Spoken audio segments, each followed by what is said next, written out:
자, 오늘 아까 우리 박봉기 목사님 읽어주신 그 말씀 가지고 하늘 보좌를 바라보며 그 백성을 위로하라. 오늘 첫째 시간입니다. 소명에 대한 주제로 말씀을 나누려고 합니다. 2번 해야 될 것 같아요. 오늘 좀 서론이라서 좀 길어요. 그래서 오늘은 서론도 좀 듣고 또 소명에 대한 초반 부분도 듣고, 그리고 수요 예배 때는 말씀을 중심으로 할 테니까 제가 중간에 딱 끊고 다음 주에 합시다 그러면은 그냥 예 그러고 좋다 그러시고 끝내시는 게 좋아요. 안 그러면 12시까지 할 수도 있어요. 그렇죠? 그러니까 제가 여기까지 하지요. 뭐 그러면은 다음 주에 계속 이어지는구나 이렇게 생각하시는 게 우리 정신 건강에 좋을 것 같습니다. 그만큼 이 이사야가요 참 깊고 주시는 말씀이 너무 많습니다. 그래서 오늘 그런 말씀 먼저 드렸고요. 자, 우리 이사야에 대한 말씀은 참 여러분들이 좀 부담도 됐죠, 솔직히. 그죠? 예언서가 다 그렇지만 이사야 내용도 길어요. 그래서 대선지자서라고도 말해요. 그 이사야, 우리나라에 이 시도 많지만 이사야, 썰렁한 농담 안 하도록 하겠습니다. 이사야를 보면서 유명하다고 하지만 이사야에 대해서 말해보라면 모르는 분들이 많더라고요. 그리고 여러분들이 이사야를 읽어보다가 왜 이런 말씀이 있을까? 좀 부담되는 말씀인 거는 맞는데 왜 또 이 말씀이 또 나왔을까? 그리고 이 말씀은 무슨 의미가 있을까? 그리고 또 배경이 되는 여러 왕들이라든가 역사적인 내용이 나오면 이것도 다시 열왕기상, 역대상 여기 가봐야 되는 거 아닌가? 이런 생각이 많이 드실 거예요. 자, 그래서 이런 시간이 필요한 것 같아요. 그래서 여러분들이 이번에 이사야 강해를 다 마치고 나면 이사야를 보면서 와, 좋다. 한번 다시 읽어봐야겠다. 혹시 지난번 민수기 그런 느낌 못 드셨어요? 민수기를 여러분들이 그냥 모세오경 중에 하나로 레위기 나온 다음에 나오니까 레위기처럼 굉장히 힘들 거야, 좀 지루할 거야 그랬는데 아니잖아요. 읽어보니까 이건 완전히 우리 이야기고 나의 이야기고 우리 교회 이야기더라 이거죠. 여러분, 그래서 오늘 이 이사야의 말씀도 여러분들 기대를 좀 가주셔도 전 된다고 믿습니다. 자, 그러려면 여러분들 기본적인 것부터 한번 탄탄히 쌓아가 보도록 하죠. 이사야는 분명히 선지자입니다. 선지자인데 이 선지자의 위치가 어느 위치에 있는가를 역사적으로 한번 볼게요. 일단 제가 오늘도 열심히 표를 만들어 봤습니다. 이 표를 한번 보시면서 같이 해보도록 하죠. 먼저 통일 왕국이 쫙 있을 텐데 여러분 저 줄은 그냥 타임라인이라고 보시면 돼요. 참고만 하시고요. 저 위에 있는 통일 왕국 보이십니까? 우리 성가대는 잘 안 보이죠? 죄송해요. 나중에 기회 있으면 기회가 되면 저기 큰 스크린으로 바꿔드릴게요. 우리 성가대원들은 저도 그렇지만 작아서 잘 안 보일 때가 많아요. 자, 그렇지만 한번 제가 읽어드리면 좀 보일 거예요. 통일 왕국입니다. 통일 왕국이 분열이 딱 됩니다. 언제? BC 930년에 분열이 됩니다. 여로보암, 르호보암으로 분열이 되잖아요. 그죠? 여기까지는 다 아시죠? 네. 사울과 다윗을 빨리 하니까 사윗이 되네요. 사울과 다윗, 그 다음에 솔로몬, 그 다음에 르호보암, 여로보암 이런 식으로 분열이 돼요. 그죠? 분열이 되는데, 자, 이 분열되는 가운데 북이스라엘은 쭉 가다가 어떻게 될까요? 자, 남이스라엘도 남유다라고 부릅니다. 남이스라엘이라고 하는 거고, 남유다라고 부르죠. 자, 그런데 북이스라엘은 언제 문제가 생기냐면 바로 BC 722년에 아수르에게 멸망을 하게 되죠. 여기도 잘 아시겠죠? 어렵지 않아요. 그죠? 좀 쉽다고 좀 말해주시면 안 될까요? 벌써 지루하시고 막 그래요? 막 역사가 막 나는 머리가 아파. 담임 목사는 역사 선생님하고 첫사랑에 빠졌다고 그러지만 참 이상한 사람이야. 이런 생각하지 마시고요. 역사가 재밌는 거예요. 사실은 여러분 역사를 모르면요, 역사를 모르는 거예요. 의미 부여하려면 한도 끝도 없어요. 근데 역사를 알면 좋잖아요. 그죠? 보시면 저기 아수르에 의해서 북이스라엘이 타락한 왕들이 계속 나오다 보니까 그냥 망해버렸어요. 자, 그러면 남유다는 좀 깨닫고 변화가 돼야 되는데 이 타임라인을 보니까 좀 길게 갔긴 갔네요. 그죠? 그래도 결국은 악한 왕들이 계속 반복적으로 나오면서 역시 예언대로 그들은 바벨론의 포로로 잡혀갑니다. 우리 다니엘 강해를 생각해 보면 돼요. 거기에 포로로 3번에, 또 지난번에 우리가 했었던 또 느헤미야, 에스라, 그죠? 에스라의 강해도 기억나시죠? 그렇게 해서 다 포로로 잡혀갔다가 70년 만에 돌아오지요. 돌아와서 이제 성전을 다시 재건하고 그러면서 돌아오니까 내려와야지. 그 다음에 쭉 가게 됩니다. 자, 그러다가 나중에 이제 또 말멸망이 다 되지만, 자, 문제는 지금 우리가 하려는 것은 이 선지자 이야기죠. 근데 주변 왕국의 이야기까지 좀 들어봐야지 이게 가능해요. 주변 왕국에 나아가서 또 예언했던 사람들도 있거든요. 자, 그래서 자, 이제 시간 순서대로 할게요. 시간 순서대로 선지자를 한 분 한 분 소개하겠습니다. 여러분, 여기서 알 수 있는 것은 우리가 이사야가 제일 먼저 나왔다고 해서 이사야가 제일 오래된 선지자는 아닌 거예요.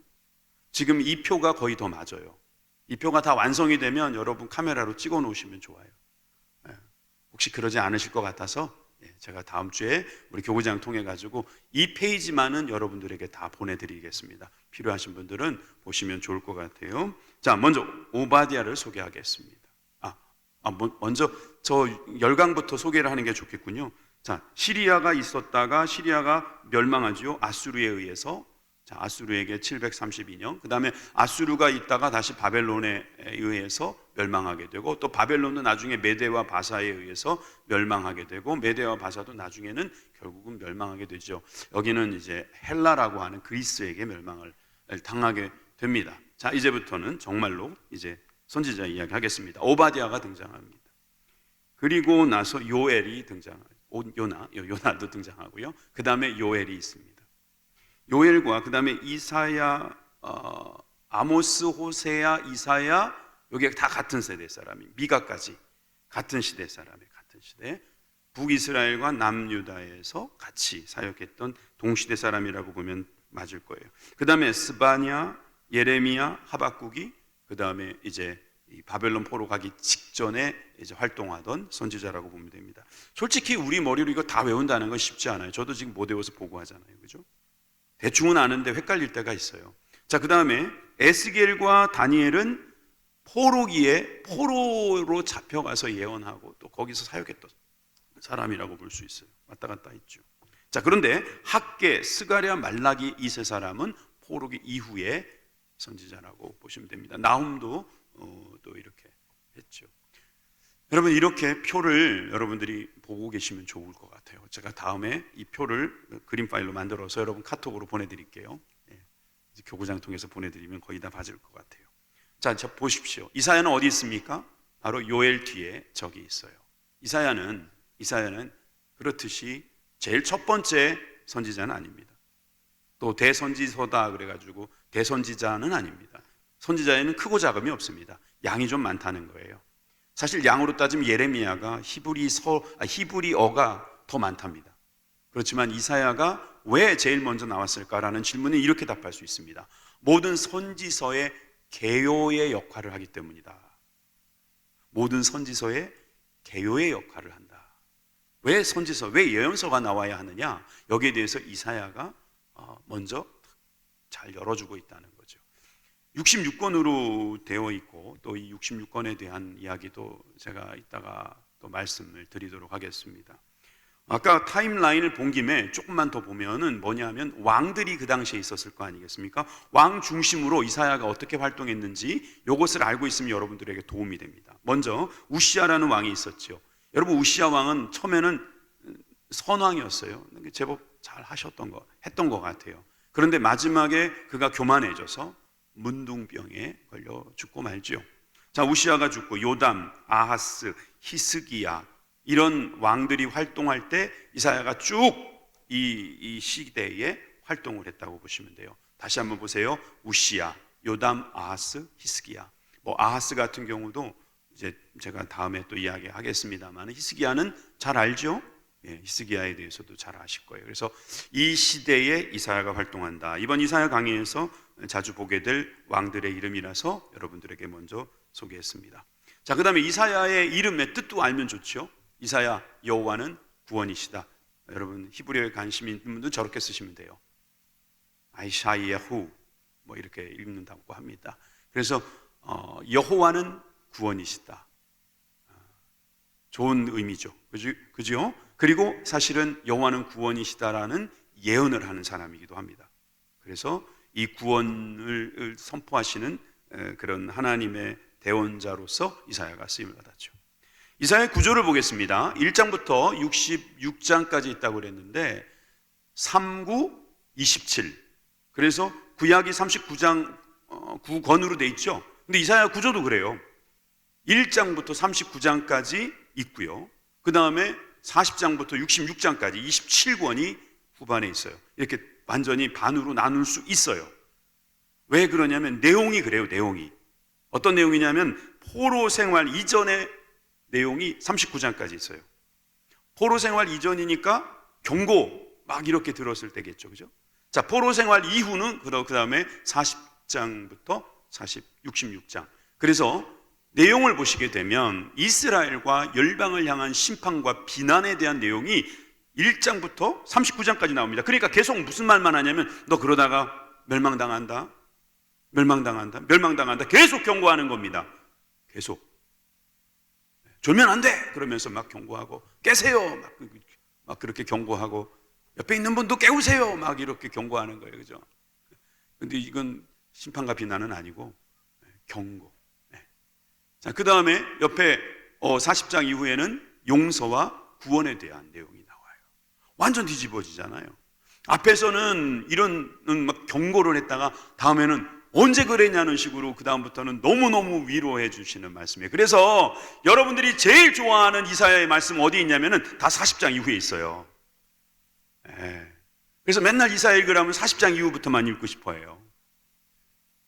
막 자기한테 좋은 것만 읽는 거예요. 막 그러다가 막 어려운 말 나오면은 막 넘기고 그러잖아요. 그죠? 근데 이사야는 분명히 1장부터 39장에는 심판에 대한 경고, 심지어 비난에 대한 내용까지 막 나와 있기 때문에 여러분들이 이사야를 혼자서 읽다 보면 39장까지 가기도 힘들지 몰라요. 막 힘들어가지고. 그런데 읽긴 읽어야 돼요.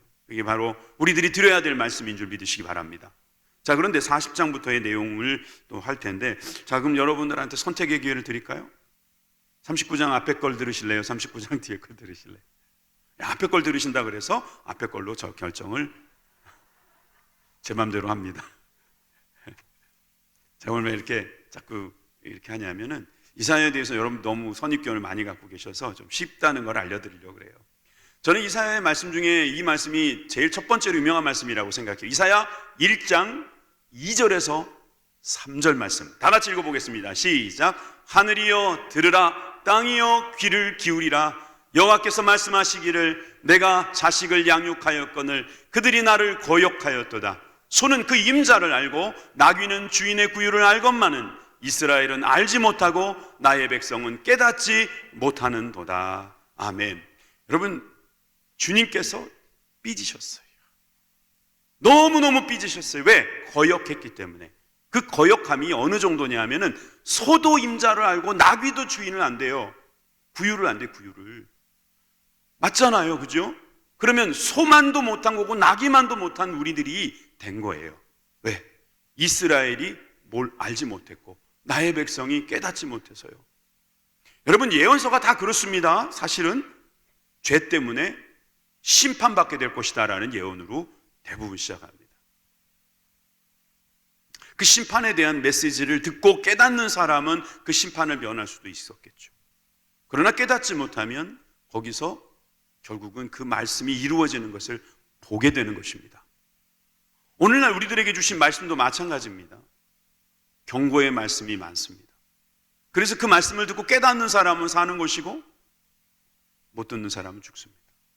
우리가 죽으면 천국과 지옥이 나눠져 있습니다 라고 하는 이 경고, 이 말씀을, 경고문을 딱 줬는데도 못 알아듣고 그런 게 어딨어, 아유 웃기고 있네 이러고 예수님 안 믿다가 진짜 지옥 가면 어떡합니까?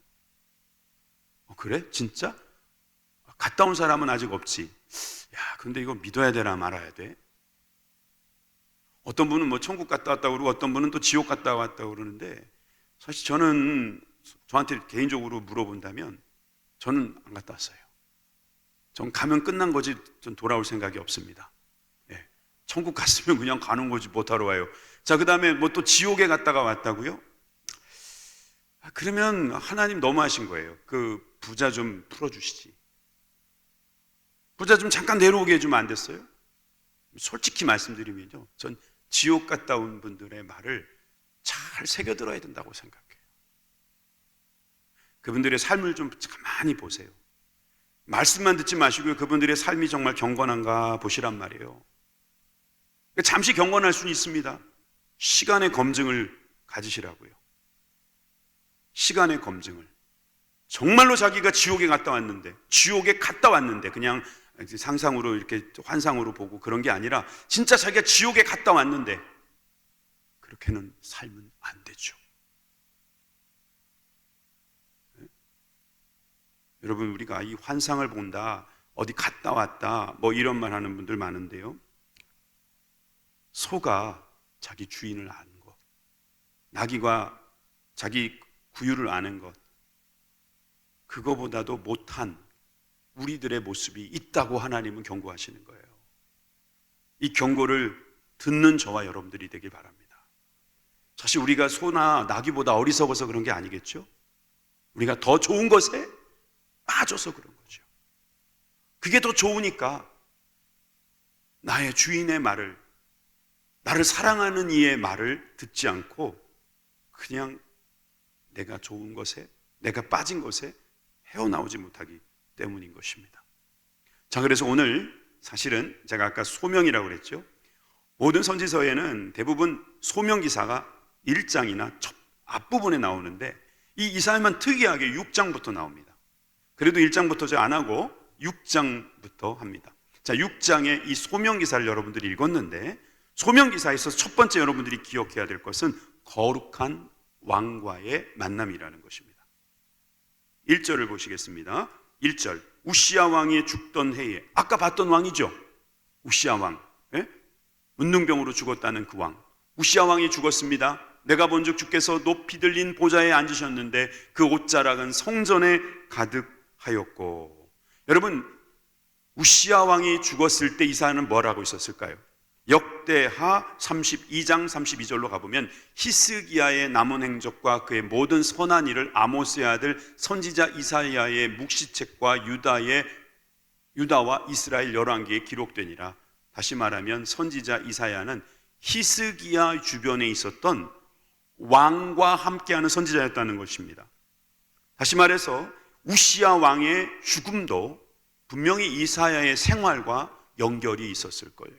그는 선지자로서 백성들에게 하나님의 말씀을 증거해야 되겠지만 특별히 이 왕족들에게 하나님의 말씀을 전하는 역할을 했을 것으로 봅니다. 그러면 세상의 왕, 우시야라고 하는 왕, 그 왕의 모습을 보고 그는 사역을 했겠죠. 다시 말해서 세상 나라의 왕이 그에게 있어서는 늘 관심의 대상일 수도 있었다는 것이죠. 여러분들에게도 왕과 같은 존재가 있습니까? 우리 집에 가면 왕이 하나 있습니다. 여자 왕인데요, 이 여자 왕은요, 밥도 잘해주는데 가끔 가다가 저를 부담스럽게 해요. 우리 집에 가면 남자 왕이 있는데 이 남자 왕은요, 정말 좀 말 좀 곱게 했으면 좋겠어요. 뭐 이런, 다 자기 나름대로 왕이 있잖아요. 회사에 가도 왕이 있고 어디 가도 다 왕이 있어요. 여러분들이 왕으로 섬기는 사람이 있잖아요. 그런 사람들을 막 보고 있었는데 그 사람이 떠난 거예요. 사라진 거예요. 우산일 수도 있고 지붕일 수도 있고 나에게 있어서는 참 도움이 될 수도 있는 분이었는데, 나를 지켜주고 나를 먹여주고 나를 정말 해주는 분인데 이분이 떠난 거예요. 이렇게 떠나고 나니까 하늘에 계신 왕이 오시는 거예요. 저는 이게 특별한 의미가 있다고 생각해요. 여러분들의 왕을 버리세요. 그러면 하나님, 우리 왕이 오십니다. 그 왕과 그 왕은 천지차입니다. 여러분, 이 세상 왕에게 여러분 매어서 하나님을, 우리의 만왕의 왕 되신 우리의 영원하신 왕을 놓치는 일이 없기를 주님의 이름으로 축원합니다. 제가 직장 상사한테 불복하라는 말이 아니죠. 그죠? 뭐 남편을 그렇게 섬기지 말라는 뜻도 아니죠. 절대로 아니죠. 성경은 남편을 어떻게 하라고 정확하게 나와 있으니까, 부모님을 어떻게 하라고 다 나와 있으니까. 그렇지만 여러분, 왕은 좀 달라요. 여러분, 우리가 누구를 왕으로 섬기느냐에 따라서 우리가 어떻게 되는지 바뀌는 거예요. 지금 이사야는 환상을 보게 된 것입니다. 그것도 마침 왕이 죽은 그 해에. 무슨 환상을 보았는가? 자, 2절에서 3절을 우리 다 같이 큰 목소리로 읽겠습니다. 시작. 스랍들은 모여서 그 둘로는 그 얼굴을 가리었고 그 둘로는 그 발을 가리었고 그 둘로는 날며 서로 창화하며 가로되 거룩하다 거룩하다 거룩하다 만군의 여호와여 그 영광이 온 땅에 충만하도다. 아멘. 스랍이라는 말은 이게 사실 태우다 이런 뜻이 있어요. 그래서 외국에서 나온 이 무슨 성화 같은 거에 보면은 천사들이 나올 때 막 불에 타는 모습으로 나오죠. 천사가 막 불에 이렇게 타는 거 못 보셨어요? 그게 이제 스랍이 태우다 이런 뜻이 있기 때문에 천사들은 그 불 속에 이렇게 있는 것처럼 보인다 이렇게 상상을 한 거지요. 이 스랍들이 뭘 하고 있냐면 이제 날개를 가지고 이 날개를 두 개는 어디를 가린다? 얼굴을 가리고 또 둘로는 발을 가리고 또 둘로는 날고. 그러니까 이게 아주 굉장히 참 특이한 그 장면이죠, 그죠? 날개가 나는 데 쓰지 않고 가리는 데 쓰고 있는 거죠. 날개 그러면 뭔가 자기 과시의 상징인데 그 과시할 것으로 얼굴을 가린다. 부끄러워하는 거죠. 여기 발이라고 하는 말은 진짜 우리가 걸어다니는 발도 될 수 있지만 어떻게 보면 생식기도 될 수 있어요. 이렇게 가리는 거예요. 부끄러운 것을 가리면서 날개로 이제 날아가면서 외치는 소리, 거룩하다, 거룩하다, 거룩하다. 누구에게 거룩하다고 말하고 있는 것입니까? 하나님께. 이 모습은요, 이사야가 하나님을 만나는 과정에서 경험한 그림입니다. 그때에 시청각적인 것도 있었어요. 그러니까 피부로, 3D로 요즘에 3D 아세요? 3D 막 이렇게 울림도 징 울리고 막 향기도 막 나고 막 그런 경험을 하는 거예요. 보세요. 4절입니다. 이같이 화답하는 자의 소리로 말미암아 문지방의 터가 요동하며 성전의 연기가 충만하더라. 온갖 경험을 다 하는 거예요. 하나님을 만나는 경험을 하는 것이죠. 전 여러분들에게 질문하고 싶어요. 여러분 하나님을 만나셨습니까? 하나님과 만나는 이런 이사야 같은 이런 경험까지는 아니어도 여러분 하나님이 정말 살아계신다, 하나님이 나를 정말 사랑하신다, 하나님께서 나를 지켜주신다, 하나님이 나를 정말 너무나 아끼신다, 여러분 그런 경험 해보신 적 있습니까? 저희 가족 중에 한 분은 자주 이렇게 불을 보세요. 어디서 불이 막 빛나는 거를 가끔 보시고 갑자기 막 깃발 같은 게 보인다 그러시고, 그래서 하나님께서 참 사랑하셔서 자주 그런 걸 보여주시는구나. 저는 그런 생각도 들고, 저도 제 개인적인 경험을 말씀드린다면 저도 눈을 감았을 때이긴 하지만 정말 하나님의 영광이 보입니다. 특히 사람의 얼굴에서 많이 나타나기도 합니다. 저는 이 모습이 하나님께서 저에게 보여주신 환상이라고 생각해요. 개인마다 다 다릅니다. 꼭 똑같이 거룩하다 거룩하다 스랍들이 날아다니는 그런 것만은 아니고 하나님께서 만나게 해주시려고 그러한 모든 것을 다 활용하시는 것을 볼 수가 있어요. 저는 신비주의자는 아닙니다. 그러나 성경에는 신비로운 사건이 있고 또 저도 경험을 했고 여러분들도 그런 신비의 경험을 해도 좋습니다. 아니, 해야 된다고 저는 강력하게 주장하는 사람입니다. 여러분들이 어려움이 닥쳤을 때 신비로운 체험이 아예 없는 사람이나 아예 거기에 대해서 기대를 안 하는 사람은요, 어쩌면 기도가 약할 수 있어요. 그런 한번 경험한 사람들은 더 뜨겁습니다. 하나님 이번에도 좀 도와주십시오. 이번에도 나타나 역사해 주십시오. 그래서 방언받은 사람들이 더 뜨겁게 기도하는 거예요. 자기도 모르는 체험을 했거든요. 그러니까 하나님의 생생함을 더 경험하는 것입니다. 왜 요즘 방언 많이 안 하는 줄 아십니까? 머리로 믿으려니까 그런 거 아닐까요? 예전에 왜 그렇게 방언을 많이 했을까요? 사실 많이 못 배웠거든요. 많이 배울 기회가 없었거든요. 많이 생각할 여유가 없습니다. 그러니까 하나님께서 한 방에 그냥 경험하게 해주시는 거예요. 이건 물론 제 경험입니다만, 제 생각입니다만, 여러분 방언이든 무슨 은사 체험이든 이 모든 체험들을 무조건 아니라고만 말하지 마세요. 제가 아까도 말씀드렸지만 그걸 너무 주장하는 사람들의 삶의 거룩함은 검증하셔야 합니다. 자기가 막 되게 거룩하대요. 내가 저 지옥에 갔다 왔는데 막 그런 그 얘기로 연정하면 갔다 왔는데 당신도 지금 얼마 안 남은 것 같아. 그러니까 빨리 다 팔아. 팔고 살 것만 남겨놓고 나머지 교회다 갖다 바쳐. 이러면 제가 봤을 땐 그건 아니라는 거죠.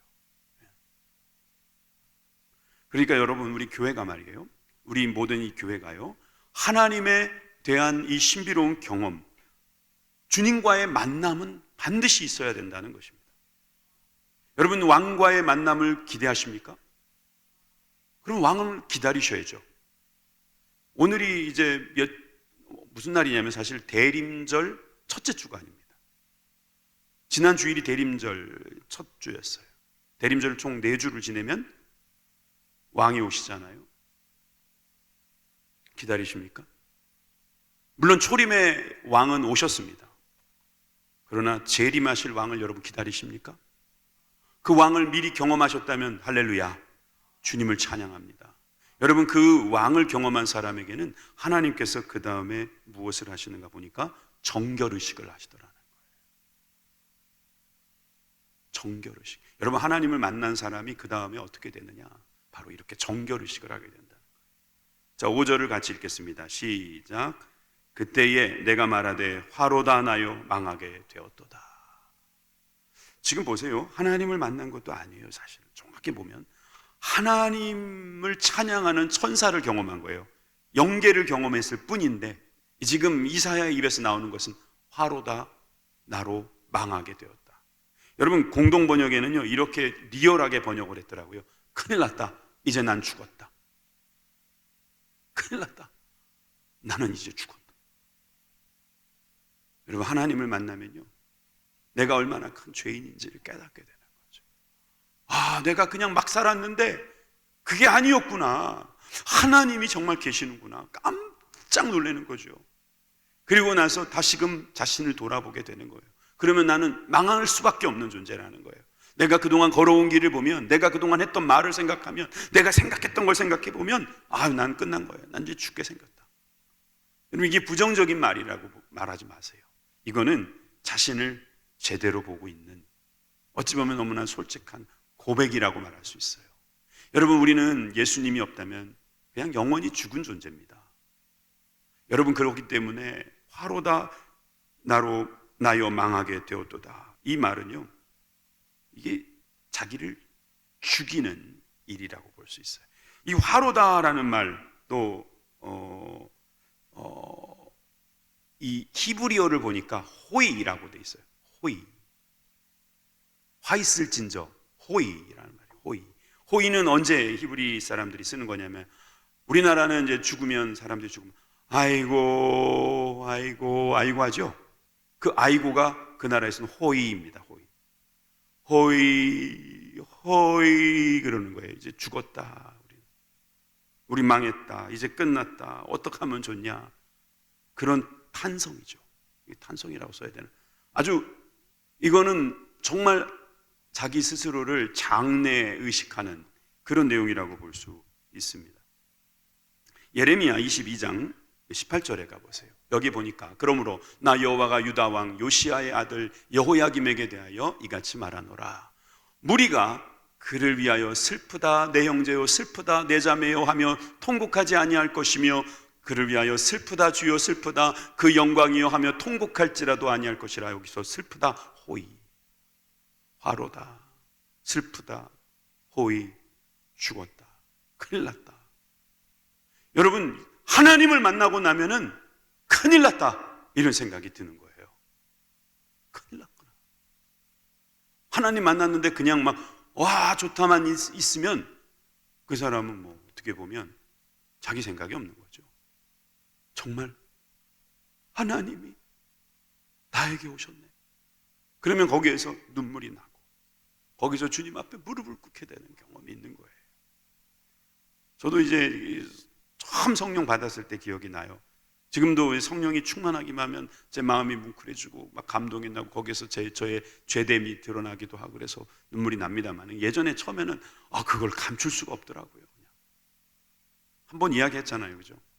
지하철에서 갑자기 눈물이 막 흘러나가지고 어쩔 수 없어서 막 감출 수가 없어가지고 갑자기 너무 내 마음에 정말 나는 너무 안 된 것 같은 거예요. 난 이제 정말 나 같은 사람을 위해서 죽으셨다는 그 말 안에는, 그 말에는 나 같은 사람은 진짜 죽을 수밖에 없는, 죽어 마땅한 존재라는 생각이 드니까 그것과 함께 고마운 마음과 하나님의 은혜의 감격이 함께 섞여서 그런 마음이 나오더라고요. 자, 계속되는 이 5절 말씀에 이사야는 이렇게 말하게 됩니다. 여러분 같이 읽어볼까요? 시작. 나는 입술이 부정한 사람이요 입술이 부정한 백성 중에 거하면서 만군의 여호와이신 왕을 배웠음이로다. 여러분, 이사야가 양심이 있는 사람입니다. 보세요. 나는 입술이 부정한 사람이라고 자기 자신에 대해서 먼저 인정합니다. 내가 가장 부정한 사람이다라고 말해도 과언이 아니다 이거예요. 다른 사람, 다른 백성들도 입술이 부정하지만 그런 사람들 중에서 내가 부정한 사람이지만 내가 먼저 부정하다라고 말하는 사람이에요. 저 사람이 부정합니다. 저 사람이 죄인입니다. 저 사람이 잘못했습니다. 저 사람이 문제입니다. 이게 아니라 내가 문제입니다. 내가 잘못했습니다. 내가 죽어야 될 사람입니다. 여러분, 하나님을 만난 사람은 자기부터 먼저 주님 앞에 무릎을 꿇게 만드는 것이죠. 물론 그렇습니다. 나만 죄를 지은 것이 아니에요. 우리들만 죄를 지은 게 아니에요. 저 바깥에도 죄 지은 사람이 너무나 많습니다. 그러니까 더 많이 우리는 주님 앞에서 엎드릴 수밖에 없게 되는 것이죠. 여러분, 저는 이 이사야가 하나님을 만나는 그런 구도와 우리들이 주님을 만나는 구도와 너무 비슷하다는 생각을 갖게 되는 거예요. 여러분, 정말 하나님 만나셨습니까? 하나님을 만나셨다면 여러분 하나님 앞에 진심으로 여러분들의 지나간 삶에 대해서 회개하셨습니까? 저는 회개했는데 또 하라고 막 말하려는 게 아니에요. 여러분, 정말 그런 진정한 회개가 있었다면요, 여러분들이 거기 안에서 내 자신이 먼저 보이는 거예요. 그 전에 막 남편도 원망하고 아내도 원망하고 자식도 원망하고 부모도 원망하고 직장도 원망하고 세상도 원망하고 그랬는데 내가 제일 큰 문제라는 사실을 깨닫게 되는 거예요. 그 다음부터는 같이 살아주는 남편이 고맙고 그 아내가 고맙고, 그죠? 그렇게 되는 거죠. 다 경험해 보셔서 아시잖아요, 그죠? 여러분, 이런 경험을 한 사람들에게 있어서는 나는 망하게 되었도다. 나는 이 만군의 여호와이신 왕을 배웠음이로다. 여러분, 이런 경험이 있기를 주님의 이름으로 축원합니다. 여러분, 그런 사람은 갈라디아서 2장 20절의 말씀처럼 고백할 수 있는 것이죠. 내가 그리스도와 함께 십자가에 못 박혔나니 그런즉 이제는 내가 산 것이 아니요 오직 내 안에 그리스도께서 사신 것이라. 이제 내가 육체 가운데 사는 것은 나를 사랑하사 나를 위하여 자기 몸을 버리신 하나님의 아들을 믿는 믿음 안에서 사는 것이니라. 내가 십자가와 함께 죽었다는 거예요. 그런 죽음을 체험한 사람이 바로 주님과 함께 부활을 체험하고 주님과 함께 동행을 체험하고 주님과 함께 영원을 체험하게 될 줄 믿습니다. 여러분, 그런 주님의 놀라운 역사가 오늘도 이 자리에 있음을 믿습니다. 그러면서 자기가 부정하다는 것을 고백하면서 놀라운 역사가 일어나죠. 6절 7절을 같이 읽겠습니다. 그 유명한 말씀이죠. 시작. 그때에 그 수랍 중에 하나가 부젓가락으로 제단에서 집은 바 핀 숯을 손에 가지고 내게로 날아와서 그것을 내 입술에 대며 이르되 보라, 이것이 내 입에 닿았으니 내 악이 제하여 졌고 내 죄가 사하여 졌느니라. 아멘. 이사야가 자기가 부정한 입술이라고 말하는데 천사가 핀 숯을 자기 입에다 대는 거예요. 그러면서 뭐라고 고백한 거, 뭐라고 이제 스랍이 말하는 겁니까? 내 악이 제하여 졌고 내 죄가 사하여 졌느니라. 저게 안 나왔지만 아마 이사야는 뜨거워 했을 수도 있어요. 그죠? 뜨거워 하려고 하는데 하나도 안 뜨거운 거예요. 안 뜨겁네. 그런데 들려오는 거죠. 내 죄가 사하여졌다. 여러분, 이 불을 체험하는 거예요. 불. 이게 불체험이라는 거죠. 여러분, 분명히 좀 민수기에도 우리가 같이 배웠어요. 민수기 32장입니다. 금, 은, 동과 철과 상납과 납의 무릇 불에 견딜 만한 물건들은 불을 지나게 하라. 그리하면 깨끗하려니. 여러분, 불을 지나는 게 깨끗해지는. 그 불이 안 되는 것은 물이라도 불 가지고 깨끗이 씻으라는 거예요. 여러분 자신이 죄인인 것을, 자기 입술이 부정하다는 것을 깨닫는 사람은 여러분 주님께서 그것을 용서의 길로 인도해 주시는 것이지요. 숯불로 우리의 죄를 깨끗게 해주시는 줄 믿으시기 바랍니다. 불로써 우리를 사하여 주시는 줄 믿으시기 바랍니다. 너희의 죄가, 너희의 악이 다 죄하여졌다, 사하여졌다. 여러분 그 음성을 듣는 저와 여러분들이 되기를 주님의 이름으로 축원합니다. 마지막 세 번째로 자발적인 헌신이 나타난다는 거예요. 지금 이사야의 소명을 이야기하고 있습니다. 6장 8절에 가보면 내가 또 주의 목소리를 들은 적 이르시되, 이제는 목소리가 들려요. 근데 그 주님이라고 그랬어요. 천사의 목소리가 아니에요. 분명히 들으셔요. 천사의 목소리가 아니라 하나님의 음성입니다. 내가 누구를 보내며 누가 우리를 위하여 갈고. 이거는 질문이라기보다는 야, 내가 누구를 보내야 될까? 라고 하는 어찌 보면 그냥 혼잣말이실 수도 있어요. 보면 이사야에게 가로되 이렇게 안내했잖아요. 그냥 목소리를 들었다. 네? 목소리를 들었다는 거예요. 우리나라 말은 뭐 들었다 똑같이 쓰지만 영어도 뭐 listen, hear 두 가지를 쓰는데 listen이란 말은 제가 제대로 이렇게 듣는 거고요. 그러니까 누가 해준 말을 이렇게 네, 예 라고 대답하거나 내가 뭐라고 답을 줄 수 있는 말로 이렇게 들리는 거라고 할 수 있어요. 그러나 hear, hear 그러면은 차가 지나가는 소리가 들리고 기차가 지나가는 소리가 들리고 그런 것처럼 hear. 여기도 보면 하나님의 음성을 그냥 듣는 거예요. 근데 그 말씀의 내용이 뭐냐면 누가 갈 거예요. 누가 갈 거. 자, 이 누가 갈 거라는 말에 누구도 대답할 수 있는 거죠. 아니면 누구 보내세요라고 할 수도 있는 거죠. 자, 그런데 이사야가 뭐라고 말했다는 거예요? 내가 여기 있나이다. Here I am. 제가 여기 있습니다. 나를 보내주세요. Send me. 나를 보내주세요. 자기를 보내달라고 자원하는 것이죠. 여러분 이 자원하는 마음이 지금 이사야의 특징입니다. 그러면 다 그런 게 아닙니까? 예, 아닙니다. 예레미야서를 가볼까? 예레미야 1장 5절에서 6절입니다. 내가 너를 복중에 짓기 전에 너를 알았고 내가 태에서 나오기 전에 너를 구별하였고 너를 열방의 선지자로 세웠노라 하시기로 내가 가로되, 여기서는 예레미야가 하는 거죠. 내가 가로되 슬프도소이다. 주 여호와여 보소서 나는 아이라 말할 줄을 알지 못하나이다. 계속되는 말씀 7절 8절 여호와께서 내게 이르시되 너는 아이라 하지 말고 내가 너를 누구에게 보내든지 너는 가며 내가 내게 무엇을 명하든지 너는 말할지니라. 너는 그들을 위하여 두려워 말라. 인하여 두려워 말라. 내가 너와 함께하여 너를 구원하리라. 나 여호와의 말이니라. 예레미야는 하나님께서 준비하시고 구별하셔서 세우셨다고 하는 말인데도 나는 아이라 못 갑니다. 막 그렇게 거절하고 사양하고 나는 못합니다. 이 여러 가지가 이유가 있어요.